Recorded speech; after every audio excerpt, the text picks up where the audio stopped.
علیکم، آپ دیکھ رہے ہیں پروگرام خبر یہ ہے۔ میں ہوں شازیہ اکرم، پروگرام میں میرے ساتھ سعید قاضی ہیں اور سمیع ابراہیم۔ ناظرین، ملک میں اس وقت بحث چل رہی ہے کہ سپریم کورٹ نے اصغر خان کیس پر جو احکامات جاری کیے ہیں اور جو فیصلہ دیا ہے اس پر عمل درآمد کیسے کیا جائے، کیسے سابق جو فوجی جرنیل ان کے خلاف کارروائی کی جائے۔ آج ہم اسی بحث پر بات کریں گے اور آج کا جو ہمارا سوال ہے وہ بھی اسی سے جڑا ہے۔ سوال ہمارا یہ ہے کہ ان ریٹائرڈ جرنیلوں کے خلاف کارروائی کیسے کی جائے جس کا حکم سپریم کورٹ آف پاکستان دے چکی ہے۔ آج ہم اس پر بات کریں گے، ساتھ ہی ہم آپ کو بتائیں گے کہ کراچی کے لوگوں کے لیے روزنامہ دنیا کی باقاعدہ اشاعت کا آغاز ہو گیا ہے۔ کراچی کے لوگوں کے لیے نیا ایڈیشن، آپ لوگوں کے لیے نئی معلومات اور خاص طور پر کراچی کے جو مسائل ہیں روزنامہ دنیا اس پر گہری نظر رکھے گا اور ہر طرح کے معلومات آپ تک پہنچائے گا۔ آج ہم اس پر بھی بات کریں گے۔ اس کے علاوہ اور بہت سی عام خبریں ہیں جو ہم نے آپ سے شیئر کرنی ہے۔ سب سے پہلے قائد صاحب سے پوچھ رہے ہیں۔ جی قائد صاحب۔ شازیہ، آغاز میں سندھ میں جو ابھی تک فلڈ وکٹمز ہیں ان تک ابھی تک مدد نہیں پہنچی اور وہ 2 مہینوں سے اسی طرح سے انتظار میں ستمبر سے یہ گھروں سے باہر بیٹھے ہیں۔ 1,60,000 کے قریب تو لوگ بے گھر ہیں اور اس کے علاوہ جو گھر میں پانی کھڑا ہے اور خاص طور پہ یہ جو شکارپور ڈسٹرکٹ ہے اور یہ جیکب آباد کا جو علاقہ ہے وہاں جو ان کی لینڈ ہے اس میں سے پانی نہیں نکلا اور مدد بھی نہیں آئی۔ اس بات کو میں جوڑوں گا، اس سے پہلے بھی ہم خبر کر چکے ہیں کہ جو پیپلز پارٹی کی الیکشن کی اسٹریٹجی ہے کہ اب وہ ہیوی ویٹس پہ رلائی کر رہی ہے، بیکاز ڈیلیور نہیں کر سکی نیچے اپنی اس انتہائی اہم کانسٹیچوئنسی میں، تو اب وہ بڑے بڑے لوگ جو بڑے بڑے فیملیز جو ہیں ان کو وو کر کے ٹکٹ دے کے تو وہاں کھیل کرنا چاہ رہی ہے۔ اس پہ روشنی ڈالیں گے اور پھر آئل پرائسز کا ایک ایشو ہے کہ ای سی سی کی اگلی جو میٹنگ ہے اس میں یہ سمری جائے گی کہ یہ منتھلی اس میں اضافہ کیا جائے اور خاص طور پہ اوگرا کا اور جو ریگولیٹرز کا یہ کہنا ہے کہ یہ جو ویکلی ہے پرائسنگ اس کی وجہ سے جو تھوکیے ہیں، جو ہورڈنگ کرنے والے ہیں، آئل مارکیٹنگ کمپنیز ہیں، یہ ان کو بینیفٹ کرنے کے لیے کیا گیا تھا، تو اس پہ بات کریں گے۔ اور آخر میں ایک باہر سے خبر سمیع صاحب، کویت میں جو جسے آپ عرب سمر کہتے ہیں یا ایک انقلاب کی لہر تھی وہ ابھی ختم ہوتی نظر نہیں آتی، کیونکہ بہت بڑا ایک مظاہرہ ہوا ہے کویت میں، الیکٹرل ریفارمز جو کی ہیں وہاں کے جو رولر ہیں امیر انہوں نے اپنے حق میں، تو اس حوالے سے دیکھیں گے کہانی کہاں جا رہی ہے۔ جی سمیع صاحب۔ شازیہ، کراچی کے حالات ویسے تو کئی ماہ سے کئی خاصے عرصے سے خراب چلے آ رہے ہیں، لیکن ایک ٹرینڈ یہ دیکھنے میں آیا کہ محرم سے کچھ دن قبل وہاں پر قتل و غارت کا سلسلہ تیز ہو جاتا ہے، اور اب بھی آج کل بھی یہی صورتحال ہے وہاں پر، کیونکہ محرم الحرام کی آمد ہے، تو اس سے پہلے ایک خاص ٹارگٹ کلنگ کا سلسلہ شروع کیا گیا تاکہ اس ملک میں امن امان کو ختم کیا جائے، افراتفری ہو۔ اس پر بات کریں گے کہ یہ سب کیا ہے اور حکومت اس کو کس انداز میں روکنے کی کوشش کر رہی ہے۔ دوسرا، امریکہ سے آنے والی خبر ہے، 4-5 دن پہلے آئی تھی کہ وہاں پر CIA کے سربراہ ڈیوڈ پیٹریز نے استعفیٰ دے دیا ہے کیونکہ ان کا کوئی معاشقہ چلا ہے خاتون سے، لیکن ہم اس پر آج بات کریں گے کہ یہ خاص طور پر یہ جو معاشقہ تھا، جو رپورٹس آئی ہیں، یہ تو خاصا پرانا تھا اور اعلیٰ حکام کو بھی 2-3 ہفتے پہلے علم ہو گیا تھا، لیکن کیوں اس خبر کو دبایا گیا اور پھر جب امریکی انتخابات ہو گئے تو اس وقت اس خبر کو منظر عام پر لے کر آئے اور اس کو لیک آؤٹ کیا گیا، اور پھر دیکھیں گے کہ اب اس کے اثرات آگے چل کر خطے میں کیا ہوتے ہیں۔ اور شازیہ، اس کے علاوہ ہم یہ ذکر کریں گے کہ یوتھ فیسٹیول ہوا یہاں پر پاکستان میں، پنجاب میں خاص طور پر لگ رہا ہے کہ جو سیاسی جماعتیں ہیں وہ فوکس کیے ہوئے ہیں یوتھ پر، تو دیکھیں گے کہ مینیفیسٹو میں ان پولیٹیکل پارٹیز کے کیا ہے، یہ جو یوتھ فیسٹیول ہیں واقعی ان کی سوچ کی آئینہ دار ہیں یا یہ وقتی طور پر جو ایک جذبات ہیں ان پر یہ اپنا ان کی عکاسی کرنے کی کوشش کر رہے ہیں یا ان مومنٹس کو کیپٹلائز کرنے کی کوشش کر رہے ہیں؟ ٹھیک ہے، مجھے یہاں پہ ایک بریک لینی ہے، بریک کے بعد جب واپس آئیں گے ان تمام خبروں پر ڈیٹیل سے بات کریں گے۔ ٹیک اے بریک۔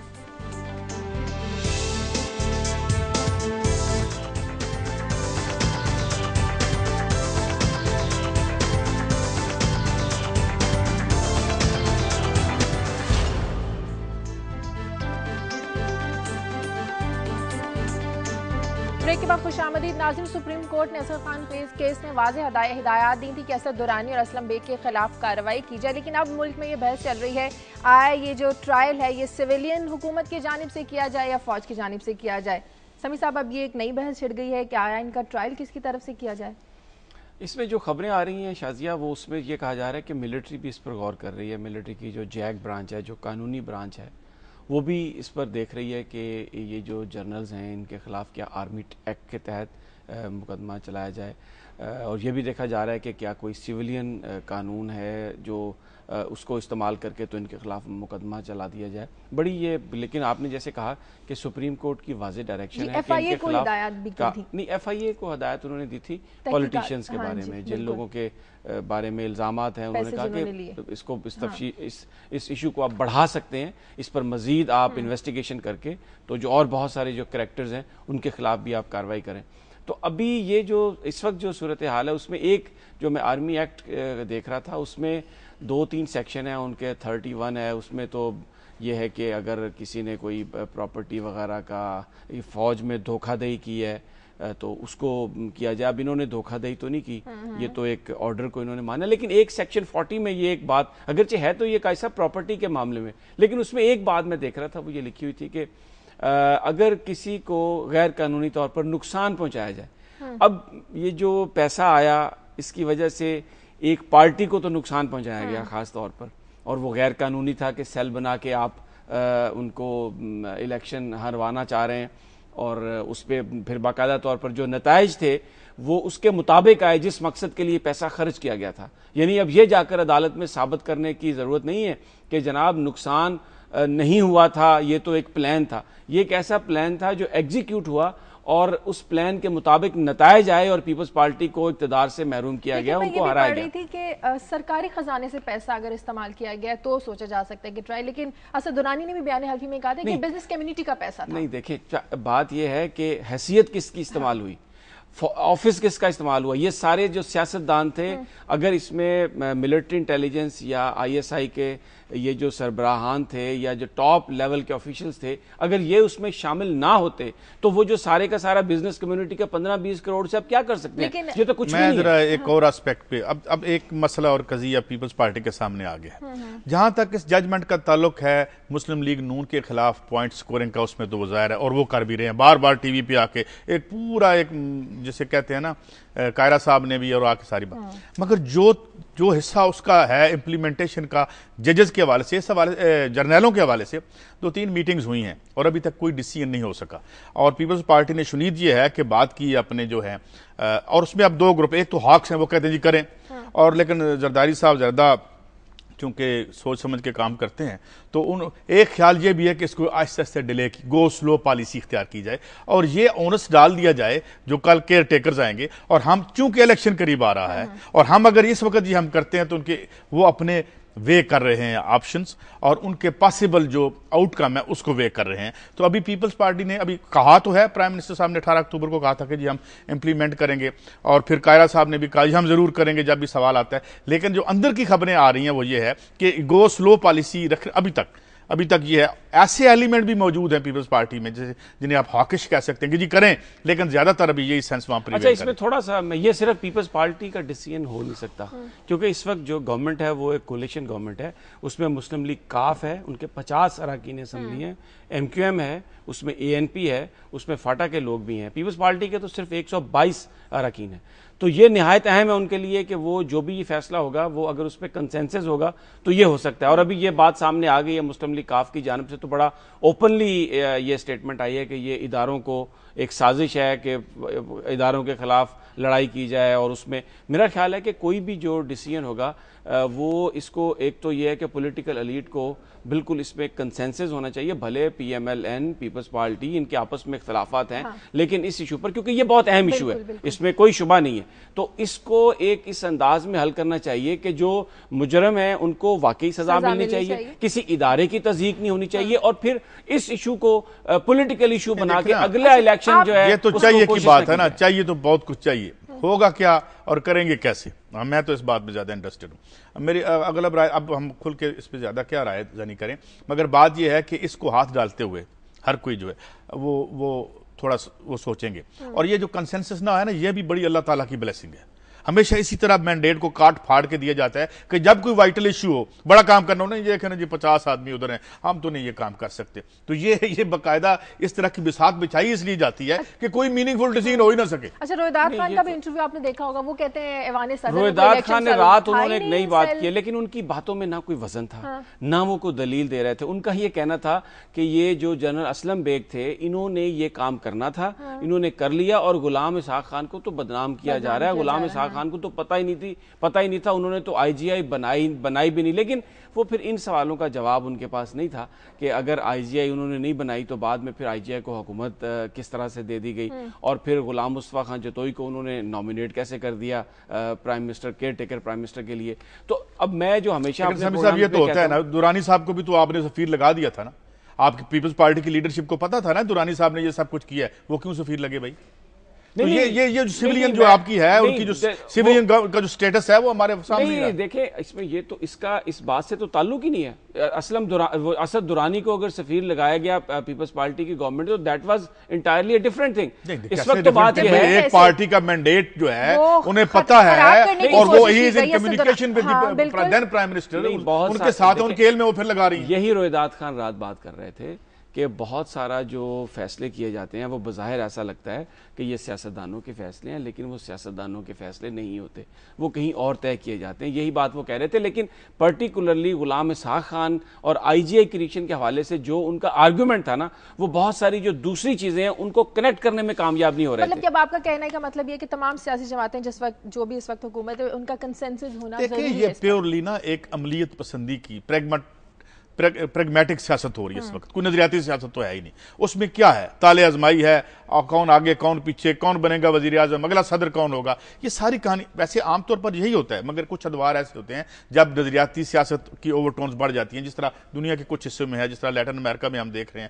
یا عرب سپرنگ ہم دیکھ رہے ہیں. یہاں پہ اب کیا ہے؟ یہاں پہ نا ایک جوڑ توڑ کی سیاست ہو رہی ہے. اس جوڑ توڑ میں دیکھنا ہے کہ جی کس پاورفل جو حصہ ہے ریاست کا، اس کو ہم کہیں ناراض تو نہیں کر دیں گے، ٹھیک ہے. اور دوسری وجہ یہ ہے کہ کیونکہ عوام کو سارے ڈیورس کر چکے ہیں، عوام کے فیکٹر کو انہوں نے نہ یہ اٹھیں گے، نہ کوئی موومنٹ اٹھے گی، یہ آئیں گے 30-40% ووٹ ڈال کے چلے جائیں گے، اور اس میں بھی لوگوں کی ذاتی اس قسم کی ایک فضا اس وقت پریویل کر رہی ہے. اس میں یہ جو سیاسی جماعتوں کا جو کردار ہے نا اس وقت، یہ کسی بھی سسٹم کو چلانے کے لیے یہ ضروری ہوتا ہے کہ جو تمام سٹیک ہولڈرز ہیں ان کی مکمل انوالومنٹ ہو.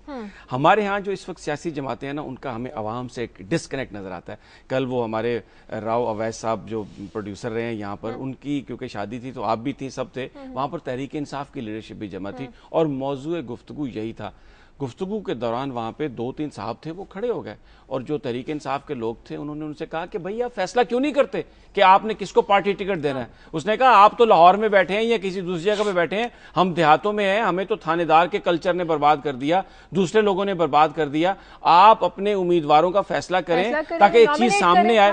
یعنی اس سے کیا مراد تھا کہ لوگوں کی ابھی بھی توقعات سیاسی جماعتوں سے وابستہ ہیں، لوگ ان کی جانب دیکھ رہے ہیں، لیکن جو سیاسی لیڈرشپ ہے وہ جو ویکیوم ہے اس کو پورا کرتی ہوئی نظر نہیں آ رہی.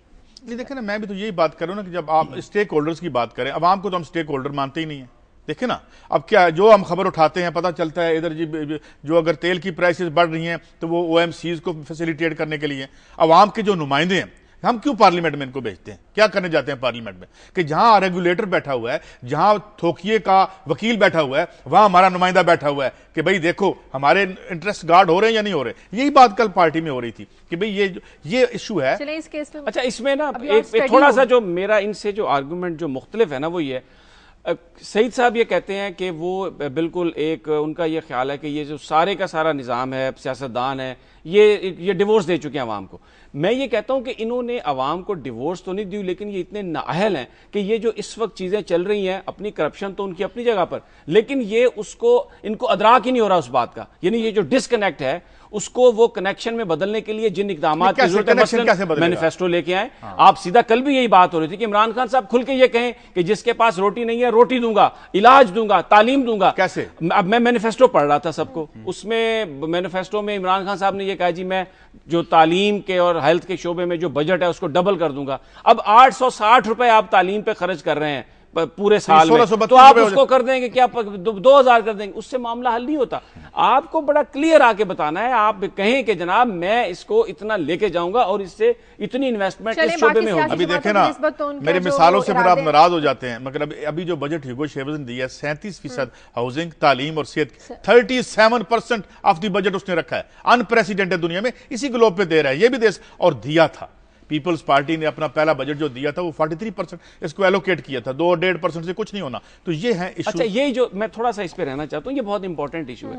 جب یہ اصغر خان کیس کا فیصلہ آیا نا, تو بڑا یہ بار بار سپریم کورٹ نے بھی کہا اور بہت زیادہ یہ پولیٹیکل لیڈرشپ بھی کہ جناب یہ تو ذوالفقار علی بھٹو نے قائم کیا تھا آئی ایس آئی کا پولیٹیکل سیل.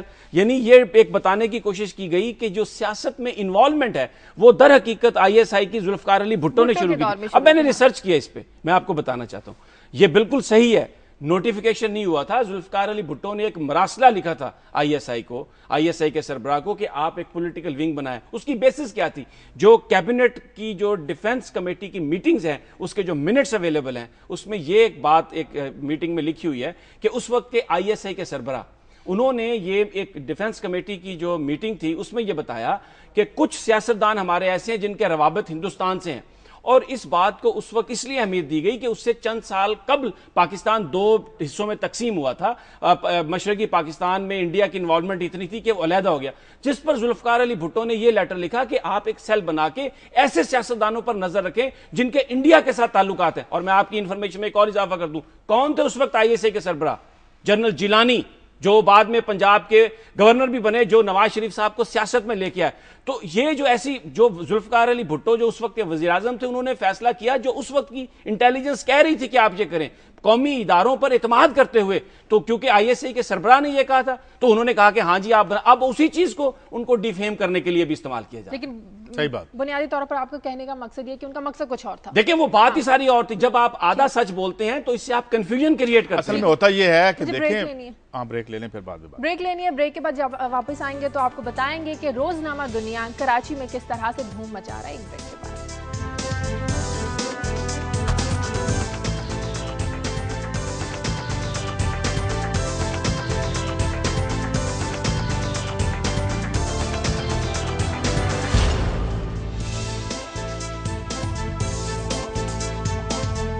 بریک کے بعد خوش آمدید. لاہور سے ہمارے ساتھ ایک کالر ہے, ریحان. ہلو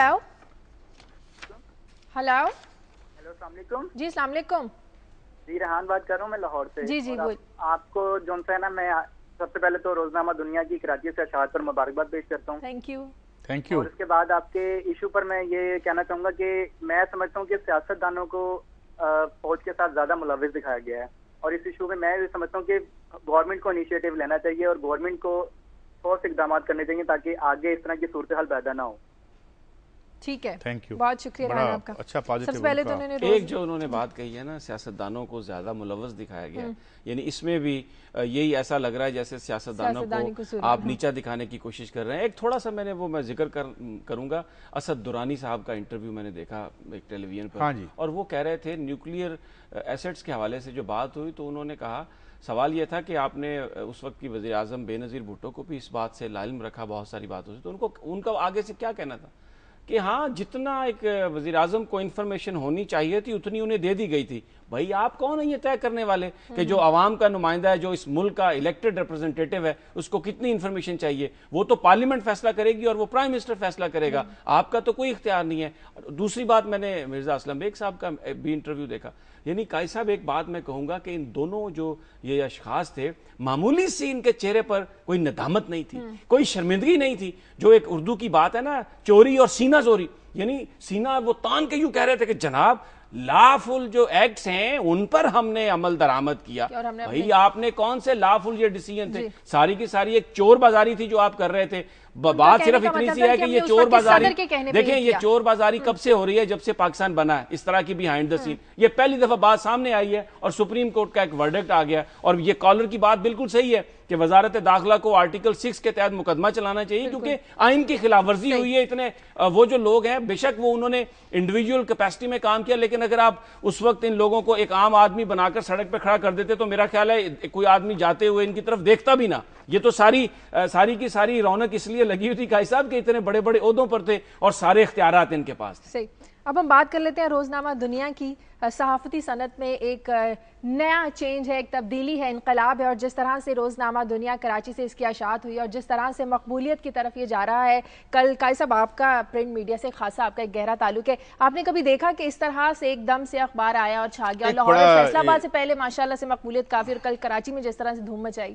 اصل میں اگر میں اس کو دیکھوں اخبار کو تو مجھے ایک تو یہ کہ اس میں جو ایک ہماری صحافتی روایت میں جو پازیٹیو چیزیں ہیں وہ بھی اس کو لیے ہوئے ہیں، اور اس کا ایک پروگریسو امیج بھی ہمارے سامنے آیا ہے۔ اس میں آل شیڈز آف اوپینین ہمیں نظر آ جاتے ہیں، اگر ہم ایکسٹریم رائٹ پڑھ رہے ہیں تو ہمیں لیفٹ بھی نظر آ جاتا ہے۔ تو اس میں اس طرح ایک تو اس کی جسے آپ کہتے ہیں نا فوٹوگرافک ریپرزینٹ، غیر جانبدارانہ جو رپورٹنگ جو وہ کرتا ہے، اور پھر یہ بہرحال اس بات پہ ممکن ہے میرے ساتھ کوئی بحث کر لے، مگر اس بات پہ کوئی بحث نہیں کرتا کہ پرنٹنگ اور اس کی جو ایک اعلیٰ شکل ہے کاغذ کی وہ بھی آئی ہے، مگر یہ بھی اس کو لیے ہوئے، اور سنا ہے کراچی میں آج اگر ہم بات ہو سکے بابر سلیم سے کہ بہت وہاں پہ انتھوزیازم تھا۔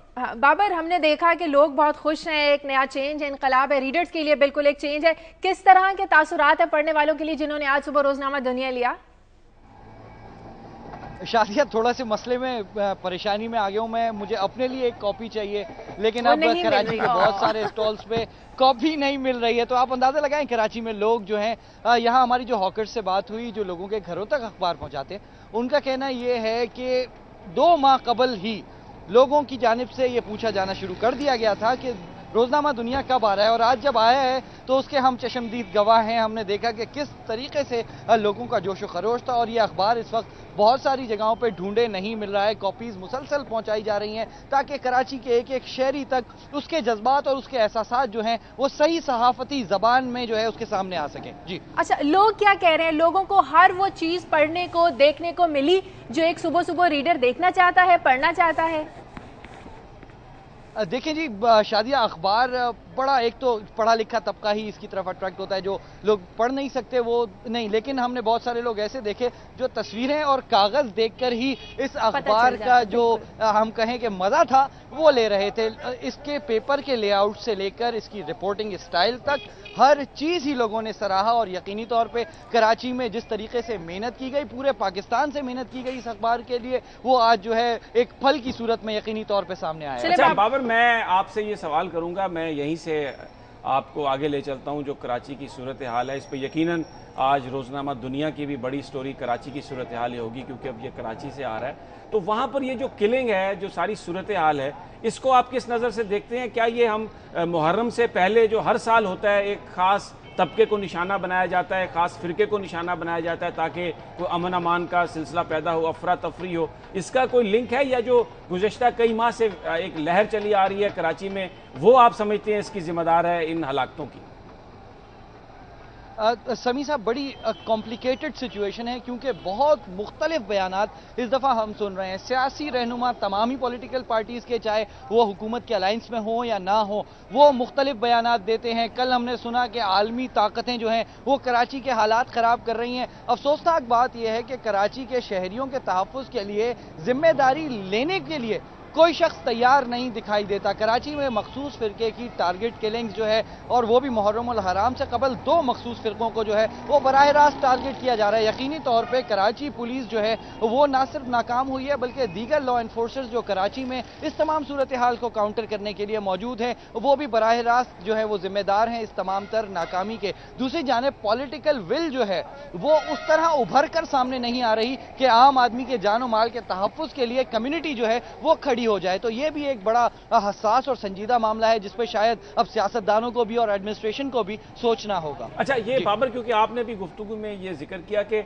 2 مخصوص فرقے جو ہیں وہ اس وقت ٹارگٹ بنے ہوئے ہیں، تو کیا پھر ہم یہ سمجھ سکتے ہیں کہ یہ جو گزشتہ چند دنوں میں جو ہلاکتیں ہوئی ہیں ان کا خاص طور پر ایک سیکٹیرین جو ٹارگٹ کلنگ ہے اس کا ایک خاص پس منظر ہے، اور جو پہلے بھتے کے لیے بات ہو رہی تھی، یہ دونوں میں آپس میں کچھ فرق ہے؟